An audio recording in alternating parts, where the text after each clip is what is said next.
Look up at the moon. What do you see? A silver pearl in the void? The pinnacle of American courage?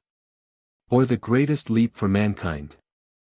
For over half a century, the image of Neil Armstrong planting the stars and stripes in the silent dust has been the ultimate symbol of human progress. But I want to show you another image. A faded 35mm photograph taken deep inside the Harz Mountains of Germany, 1944. In that damp darkness, there is no glory. There is only the stench of death, the crack of a whip, and skeletal figures assembling killing machines with bleeding hands. This is the Mittelwerk tunnels. This is where 20,000 souls perished just so a V-2 rocket could touch the edge of space.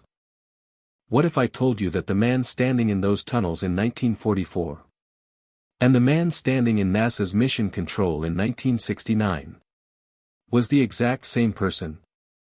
America brought the bloodiest hands of the Third Reich into the heart of modern science. We called it progress. History called it Operation Paperclip.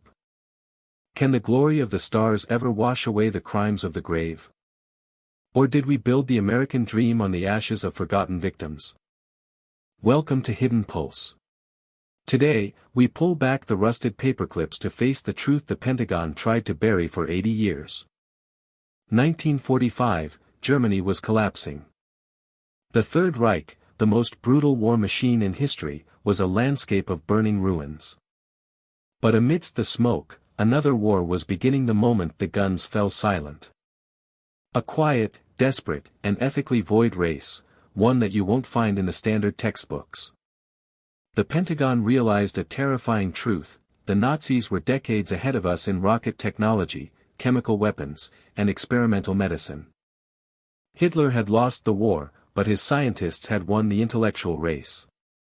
The brilliant minds behind the V-2 rocket, the weapon that could erase London in an instant, were now treasures more valuable than Nazi gold. America wanted them. But so did the Soviet Union. Stalin had ordered SMRSH agents to scour the ruins to capture every German engineer. The Pentagon knew that if these brains fell into communist hands, the Cold War would be over before it even started. A massive power vacuum opened. And in that vacuum, morality began to evaporate. President Harry Truman was initially firm. He ordered, "No one with a Nazi past or war crimes record is to be brought to America." It was a noble declaration of justice. But on the ground, intelligence officers saw it differently. They saw rocket blueprints and chemical formulas, and they asked themselves, if we don't take them, who will? Would we trade the soul of a nation for the ultimate power of a superpower? In the shadows of declassified rooms, a plan was approved. A plan to turn enemies into allies, and monsters into heroes. It was first called Operation Overcast. Later, it was renamed something as harmless as an office supply, Operation Paperclip. To understand the cost of Operation Paperclip, you have to step into hell. When U.S. troops entered central Germany, they discovered something beyond imagination: the Mittelwerk factory. 13 miles of tunnels carved deep into a mountain. This was the production line for the V-2, Hitler's vengeance weapon. But Mittelwerk wasn't just a factory. It was a human slaughterhouse. American soldiers stood frozen at the sight of thousands of corpses stacked like cordwood at the entrance. Inside, they found the prisoners of the Dora-Mittelbau concentration camp, men who lived, worked, and died in total darkness. No sunlight. No ventilation. Only stone dust and a hunger that drove men to madness. Every detail of the V-2 was soaked in blood. If a prisoner worked too slowly, they were hanged. If they made a mistake on a screw, they were hanged. Some days, the German scientists walked past bodies dangling from cranes in the middle of the assembly floor to continue their drawings. And the man at the top of it all was Wernher von Braun. A genius. An aristocrat. A man with a radiant smile and piercing blue eyes. Von Braun wasn't just an engineer, he was a high-ranking SS officer. He was personally present at Mittelwerk.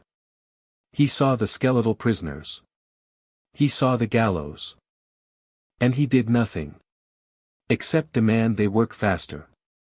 When the U.S. Army captured von Braun, they didn't find a repentant war criminal. They found a man smiling, ready to pitch his blueprints to the highest bidder. What would you do if you were a U.S. intelligence officer that day? Would you send von Braun to the Nuremberg trials to answer for the 20,000 souls at Mittelwerk? Or would you offer him a glass of bourbon, put him on a secret plane, and gift him a new life in Texas? The Pentagon made its choice. They looked at von Braun and didn't see blood. They saw the stars. They saw a way to beat the Soviets. They saw a future where America dominated the skies, no matter how much the foundation was built on human bone. Justice was pushed aside for physics. A bargain with the devil was officially signed. But how do you bring 1,600 Nazi scientists into a country that had just lost hundreds of thousands of sons to the Nazi machine? How do you blind the American public? The answer lay in a simple, metal paperclip. In Washington, D.C., the law was clear. President Truman had signed an executive order specifically banning any ardent Nazi or war criminal from entering the United States. It was a line in the sand. A moral guarantee to the American people that the country would not harbor the monsters it had just defeated. But in the windowless rooms of the Joint Intelligence Objectives Agency, the JIOA, that order was seen as a nuisance. An obstacle to progress. The intelligence officers had a problem. Nearly every scientist they wanted was an ardent Nazi. You didn't run a top-secret rocket program in the Third Reich unless you were deeply embedded in the party. You didn't get access to slave labor at Mittelwerk without an SS rank. So, they decided to change the truth. The paperclip wasn't just a code name, it was a physical act of deception. When a scientist's file arrived with a record of Nazi activity, the officers would simply create a new, cleansed biography. They would write over the crimes. They would turn a major in the SS into a civilian consultant. They would turn a manager of slave labor into a reluctant technician. Then, they would take a simple metal paperclip and attach the new, forged resume to the top of the old one. When the files reached the State Department for visa approval, the officials saw the clean biography on top. They didn't look underneath. They didn't see the blood. They only saw the paperclip. Is a lie still a lie if it's sanctioned by the highest levels of national security? Does a metal clip have the power to erase the screams of 20,000 prisoners? The JIOA didn't just hide the truth from the public, they hid it from the president. They were running a shadow immigration system, filtering the most dangerous brains of the 20th century into the American heartland. This was the birth of a new kind of espionage. One where the greatest weapon wasn't a gun or a bomb, but a clerical error. By the late 1940s, the first wave of paperclip scientists began to arrive. They didn't come in shackles. They came in suits. They were greeted with handshakes and security clearances. And their destination was a place that would soon be known as Rocket City, USA. Imagine a quiet Sunday afternoon in Huntsville, Alabama, in the mid-1950s. The air is thick with the smell of pine trees and backyard barbecues. Children are riding bicycles down paved suburban streets. It is the picture-perfect vision of the American dream. And in the center of it all, nabbing the best spots at the local country club. And teaching Sunday school at the Lutheran church, are the men from Piedmont. Wernher von Braun and his team of 118 German scientists were moved to Redstone Arsenal in Huntsville. To the locals, they weren't former Nazis. They were the great Germans. They were the geniuses who were going to put Alabama on the map. The transformation was absolute. Von Braun, the man who had worn the silver skull of the SS, was now a local celebrity. He spoke at Rotary Club meetings. He became a high-profile member of the community. He was charming, he was brilliant, and he had a perfect American accent. But look at the houses in that German colony. Look at the fathers playing catch with their sons in the front yard. In the back of their closets, hidden under mothballs, were the uniforms they had worn while supervising the death of thousands. In Huntsville, the past was a forbidden topic. No one asked about Mittelwerk. No one asked about the V-2 rockets that had rained fire on London. The community made a collective, unspoken pact: we will accept the science, and we will ignore the sin. But can you ever truly know the man living next door to you? Think about the local American veterans in Huntsville, men who had fought in the Battle of the Bulge, men who had seen the concentration camps. Now, they were expected to work alongside the very men who had designed the machinery of their destruction. How many American soldiers had to swallow their rage in the name of the space race? How many families sat in church pews next to men who had viewed their brothers and sons as subhuman only a decade before? The tension was buried deep, but it was there. It was the mini-hook that kept the community on edge. The fear that one day, a survivor of Dora Middlebaugh would walk down a street in Alabama and recognize a face. The CIA knew this risk. They didn't just provide visas, they provided protection.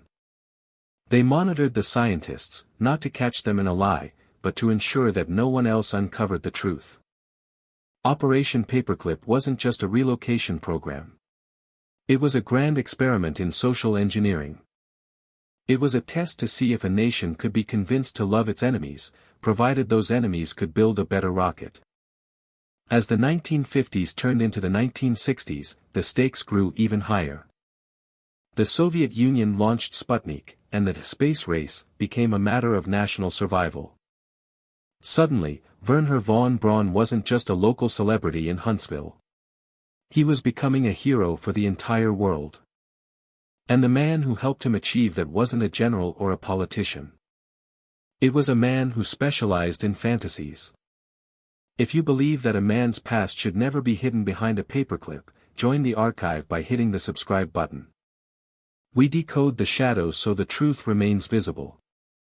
By the mid-1950s, the paperclip secret was so well protected that the CIA felt confident enough to put their prize scientist under the brightest lights in the world. Wernher von Braun was no longer a ghost in the machine. He was becoming the face of the future. And his greatest ally wasn't a general, it was Walt Disney. Imagine tuning into your television in 1955. You see Walt Disney, the architect of American childhood, standing next to a handsome man with a slight German accent. Together, they are showing you the wonders of Tomorrowland. They are talking about rocket ships, space stations, and the inevitable conquest of the stars. To the millions of American families watching, von Braun was the good German. He was charming, visionary, and seemingly obsessed with the peaceful exploration of space. He was the man who made the impossible feel reachable. But the Tomorrowland they showed you was built on the bones of Mittelwerk. While von Braun was appearing on Man in Space, his past was being aggressively whitewashed. The U.S. government helped him write his memoirs, ensuring that any mention of the SS or slave labor was scrubbed from the record. They turned a man who had built weapons of mass destruction into a kindly, space enthusiast. Why did we let a man who helped Hitler almost destroy the world become the man who taught our children to dream?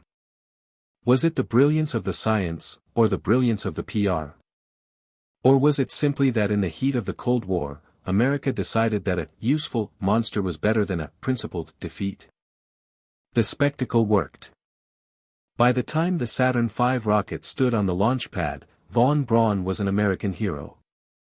But while the world looked up at the moon, the ghosts of the past were still waiting in the shadows of Nuremberg. While Wernher von Braun was becoming a TV star, the International Military Tribunal at Nuremberg was attempting to bring the Third Reich to justice. The irony was suffocating. In one courtroom, Nazi officials were being sentenced to death for crimes against humanity, specifically for the use of slave labor. At the exact same time, just a few hundred miles away, U.S. military planes were secretly whisking the managers of that slave labor to America.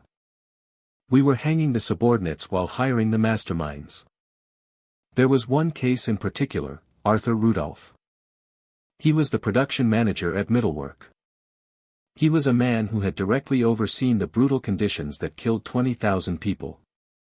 Under Paperclip, he became a top NASA engineer and was awarded the Distinguished Service Medal.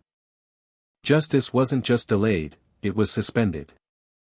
Whenever a survivor of the camps tried to speak out, they were silenced.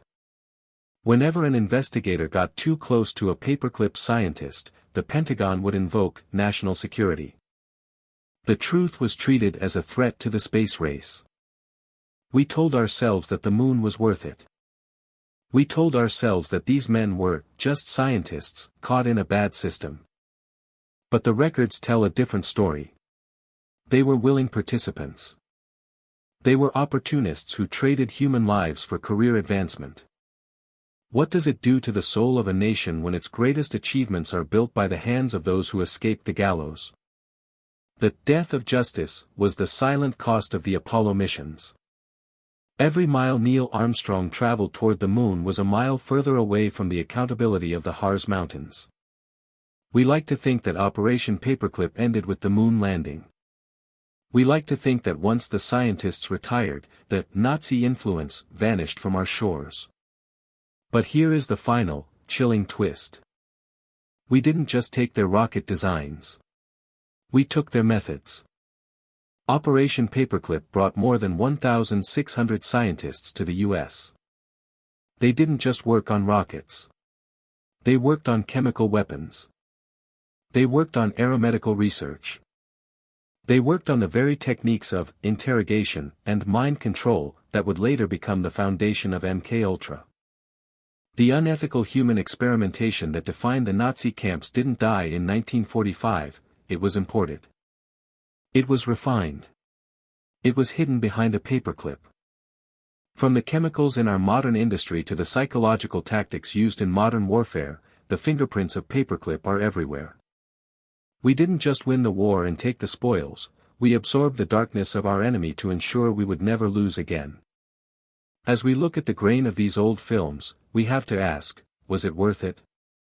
We have the moon. We have the technology. We have the superpower status. But we also have a history held together by a simple metal clip. One that hides a truth so heavy, it threatens to pull us back down to earth. History isn't just about what happened, it's about what we were willing to ignore. I'm your host for Hidden Pulse. The file on Operation Paperclip is now closed. But the pulse of the truth, that never stops. Stay vigilant.